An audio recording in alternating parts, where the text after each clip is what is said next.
Yaani kuna dada tulikutana huko online.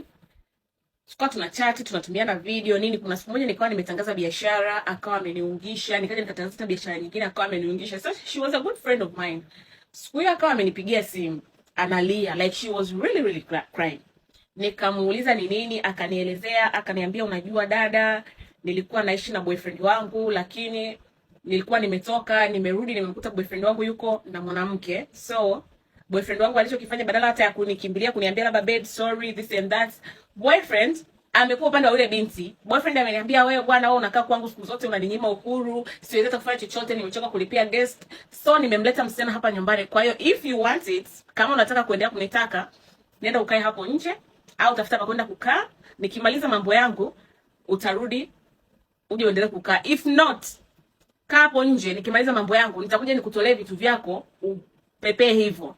So akaniambia dada, niko yani nina stress. Nikamuuliza ndugu zako wako wapi? Akaniambia babake na mamake walishafariki, amebakiwa na dadake mmoja. Dadake mmoja yuko Germany, so hana sehemu ya kwenda. Binti kashaniungisha. Binti tumesha muda mrefu, like she's a friend. At that point nilikuwa namconsider a friend.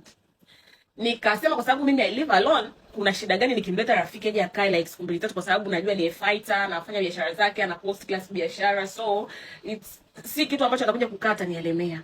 Nikamwambia basi sawa, uko wapi? Akaniambia niko hapa, ndio niko hapa nje namsubiria amalize mambo yake, lakini sitaki ukienda kukaa naye, yani bwana nikaale stand ya daladala. Nikamwambia okay, usiende kwa stand ya daladala, nakuja kukuchukua.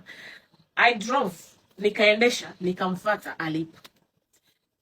Tulipofika hapo kweli nikagonga mlango, huyo bwana like huyo mkaka akatoka. Actually sikumuona mkaka kwa sababu sikumuona sura yake. Niliona tu mtu katoka na begi, katupa vitu nje, like katupa vitu nje, begi, nguo, nini, pochi, mawigi. Nikamsaidia binti kukusanya, tukaendesha, nikarudi naye nyumbani. Kwanza picha linaanza. Wakati ameingia kwenye gari, alipokaa kulikuwa kuna kioo. Actually rafiki yangu alikuwa amekaa kwenye like jana yake, nilikuwa na rafiki yangu, kwa hiyo alikuwa ameshusha kile kioo cha pale juu hivi, kile cha kujiangalia, kwa hiyo kilikuwa bado kimeshushwa. Yaani alipoingia tu kwenye gari, alipopandisha tu akaona kile kioo akakifunga haraka haraka. The thing is, nikafikiria huenda amekifunga kwa sababu si alikuwa analia, nikasema atakuwa labda ameogopa. No, I think amejionea labda shida kujiona sura yake jinsi alivyo, alikuwa analia, kwa hiyo hajataka kujiona vile akiwa na machozi. So I was like it's fine, sikufikiria sana. Nikaja naye nyumbani, nikamfikishia kwenye chumba cha wageni, nikamweka, nikamwambia hapo basi utakaa kwa hizi siku mbili tatu ukiwa unajitafuta. Sikutaka kumwambia you have to stay as long as you can. Nilimwambia utakaa kwa siku mbili tatu hizi ambazo unajitafuta, ili ajue kabisa kwamba sio sehemu ya kukaa kabisa. So mimi chumbani kwangu huwa sifungaji. Actually sijuaje hata funguo ziko kwa chumbani, mimi sifungi. Siku hiyo nikawa nimetoka, nimerudi, nikakuta kioo cha chumbani kwangu kimegeuziwa ukutani. Yaani kioo jinsi kilivyosimama, let's say kama kile kioo pale kilivyosimama vile, amekigeuzia huko ukutani. I was like nikamuuliza mbona umegeuzia kioo huko? Akanambia unajua Dalizi, nilikuwa naona kwa sababu mimi nimelia sana, yani sura yangu jinsi ilivyo, I'm not happy to see myself like that. I was like it's okay if you don't want to see yourself, lakini chumbani kwako si amna kioo, like you can be okay, lakini chumbani kwangu usinaniliu, usifanye hivyo. Akaniambia Dalizi basi samahani. Akawa ameondoka. Tukawa yani tukitoka, akishaingia tu kwenye gari, kabla ya kuingia tu kwenye gari ananiuliza hicho kioo kiko hapo, namwambia like kipo, ananiambia naomba ufunge. Siku hiyo namuita chumbani, siku hiyo nilikuwa namuita chumbani kwangu, nimerudi, nilikuwa nataka tuongee, akaniuliza kabla hata kuingia, akaniuliza hicho kioo umekigeuza kama kilivyokuwa mwanzo au kipo kimegeukia ukutani? Nikamwambia kipo nimekigeuza huko. Akaniambia Dalizi, naomba ukitoe hicho kioo. Nikakitoa nikakirudisha huko. Maisha yakaenda hivyo. Mimi bwana ni mimi sio mtu wa maombi sana, lakini naendaga kwa mamposa, nachukua mafuta na kuja nayo, sio kanisani, mafuta maji ya baraka hivyo, ninavyo hivyo vitu ndani. Siku akawa ameingia kwenye dressing table yangu, amekuja kwenye dressing table yangu, mimi dressing table haina kioo actually, mind you. Kwenye katika ile mafuta, bahati mbaya nzuri akawa amegusa kile kichupa cha mafuta. Alipokugusa kile kichupa cha mafuta hivi, ushakuona mtu ambaye ameungua nini, umeshika kitu cha moto chap, jinsi ambavyo unaungua unapiga kelele, alishtuka yani akawa kama ameungua, ameshika kabisa mkono yani akawa ananunika kabisa yani. Akaniuliza Dalizi nini? Nikamuuliza kwa nini? Nikaenda kuangana, namuuliza kwa nini, kwa sababu mimi sioni kitu chochote cha moto cha kumfanya apige kelele hivyo. Akaniuliza nini kwenye hicho kichupa? Nikamwambia ni mafuta ya mamposa. My friend alitoka akiwa anakimbia akaenda akajifungia chumbani. Ndio nikakaa nikajiuliza, mafuta ya mamposa ndio umeagusa umeruka hivyo, mafuta sio? Ikabidi nikashika ile chupa, sio ya moto, haina shida yote, kwa nini umeruka hivyo? I had a question, lakini sasa hapo nitafanya nini? Nikaanza kuwa na wasiwasi. Nikaanza kufikiria hivi vitu ninavyoonaga online, sijui majini, sijui mizimu, sijui wachawi hawatakaji kujiona kwenye vioo, inakuaje? What happened? Nikasema my friend, nitafanya kitu chochote. Siku hiyo akawa ametoka, actually akawa ametoka ameenda kwenye mambo yake. Mungu anisamehe tu. Nikachukua mafuta ya mamposa, nikaenda nikachanganya na mafuta yake yanayojipaka. Nikaweka. Alivyoingia tu chumbani, akaniuliza Lizo, ulikuwa chumbani kwangu? Nikamwambia. Akaniuliza umefanya nini? Nikamwambia sijafanya chochote. Akaniambia hapana, kuna kitu umefanya huko ndani. Umefanya nini? Hapo kakasirika my friend, anawaka. Amekwani amekasirika. Nizo, umeingia chumbani kwangu kuja kufanya nini? Kuna kitu umefanya huko chumbani. Kuna kitu umefanya, niambia umefanya nini? Mimi namwambia hapana, sijafanya kitu chochote. Ananiambia no Liz, umefanya nini chumbani? Umefanya nini chumbani kwangu? Nikamwambia dada, mimi sijafanya chochote. Ananiambia no, you did something. Alichokifanya yule binti, akaenda kukusanya vitu vyote pale. Yaani alienda kukusanya vitu vyote. Tena ndio kuvikusanya kwa kuvishika. Alichukua kuna kitabu kilichokuwa hapo hivi, akaenda akachukua mfuko, akaja akachukua vitu vyote my friend, akavitia kwenye mfuko, akaenda akavitupa nje. Nikamwambia serious, are you serious? Akaniambia yes, I'm very very serious. Like kwa nini umenifanyia ulichonifanyia? Nikamwambia mimi sijafanya chochote. Akaniambia no, I know what you did na sio vizuri, sijapenda. Mind you, hakuna kamera, hakuna chochote, yani hakuna chochote. Nikaanza kuogopa. Niko ndani kwangu nikaanza kuogopa. Baadaye hiyo siku jioni nikawa namsikia anaongea na mtu, akawa anamwambia mtafutie chumba kwa sababu unaona huyu msichana ameshaanza vitu vya ajabu, naomba unitafutie chumba. Nikasema okay, kumbe anatafuta chumba, anataka kuondoka. Nikasema haya. Sasa hapo unajua bado sijalizia kwa sababu hata sikujua ni nini. Nikamuita nikawa nimekaa kama kesho kutwa yake. Sasa baada ya ile mood kuwa down, tunaongeleshana hivi na hivi, tuko sawa. Nikamwita fulani, akaisika. Nikamwambia njoo mara moja, kuna kitu naomba uje unisaidie. Swali ni lile kabla hajaingia chumbani kwangu, ananiuliza kabisa, kwa sababu kitandani kwangu kuna hicho kioo.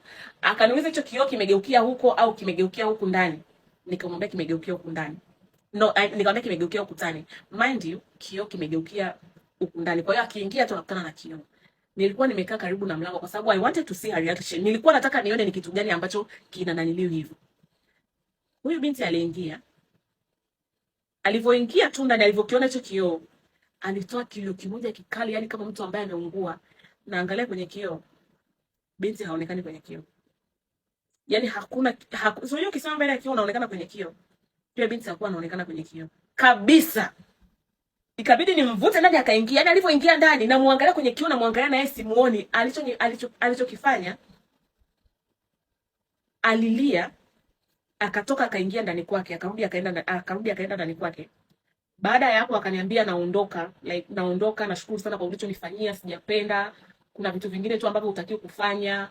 Like she was talking crying, ni kama anaongea, ananiambia ninajuta sana, nilijua wewe ni mtu ambaye utanisaidia bila kuwa mchunguzi, lakini inaonekana umechunguza sana. Mwisho wa siku unakuja kuona vitu ambavyo haukustahili kuona. Hapo naogopa, my friend, hapo natetemeka. Nishapiga marafiki zangu wakaja. Huyo binti akawa amekuja, huyo binti akawa ametoka actually, na akawa ameacha vitu ndani. Yaani alitoka tu mwenyewe, akawa ameacha vitu ndani, ameacha vitu vyote, aliondoka tu na simu yake. Wakaja, nikawaelezea nilichokiona, nikawaelezea na vitu vyote vilivyokuwa vinatokea. Wakaniambia kutakuwa kuna shida. Nauliza sasa shida gani, itakuwaje? Maana mtu akalia na kwaje aonekane kwenye kioo, na mambo haya kukataa si mafuta si nini, akawa amegusa mafuta, anaonekana kama anachomeka, inakuwaje? My friend, tukawa tumekubaliana kesho yake twende kule alipokuwa, like twende kule nilipomfuata, kwa sababu I remember the place I went to take her. Tukaenda mpaka ile sehemu. My friend, tumefika pale, tukawa tumegonga ule mlango. Ule mlango ukawa umefungwa, like mlango umefungwa ni kama hakuna mtu, lakini kwa jirani hiyo milango, yani watu walikuwa hapo, ndio tukawagongea mlango, tukawauliza, tukamwambia kuna kaka ambaye anakaa kwenye hichi chumba, tuna shida naye. Wakauliza kaka anakaa kwenye hichi chumba, mbona huku kwenye hichi chumba hakuna mtu? Hicho chumba yani hakijapangishwa muda mrefu kwa sababu kulikuwa kuna shida. Tukawauliza kuna shida gani, tukamwambia hamna, hakijapangishwa muda mrefu. Vipi? Nikamwambia kama miezi miwili iliyopita kuna dada nilikuja kumchukua hapa ambaye alikuwa anaishi na bwanake. Akamsa dada, huyo dada yukoje? Nikamuelezea. Akaniambia hamna dada, utakuwa una stress zako au una vitu vyako kichwani, kwa sababu dada unayemuelezea ndio dada mwenye hicho chumba. Alafu huyo dada alifariki kama mwaka mmoja uliopita. Na hakuna mtu ambaye amewahi kupanga hicho chumba tena. Huyo dada alifariki miezi 6 iliyopita. Alifariki kama mwaka uliopita. Hakuna mtu ambaye amewahi kukaa kwenye hicho chumba. Kwa hiyo huyo mnayemsema huyo kaka alikuwa anakaa kwenye hicho chumba ni nani? Au huyo binti mnayesema je ni rafiki yenu ni nani? My dear, sijui ilikuwaje. Yaani ndio nikaja kukumbuka kwamba ni katika kipindi chote ambacho nimekaa naye hakuna picha, like hatujawahi kupiga picha. I don't know why hatujawahi kupiga picha. Kwenye account yake alikuwa na picha moja tu, profile naenda kwenye account yake haipo. Yaani account haipo, kwenye message haipo, hakuna chochote. Naenda kwenye namba kwenda kuangalia namba yake, hakuna chochote. Yani kwamba yani ni kama amevanish mazima, yani hayupo, yani hakuna trace yote ya kumtrack back.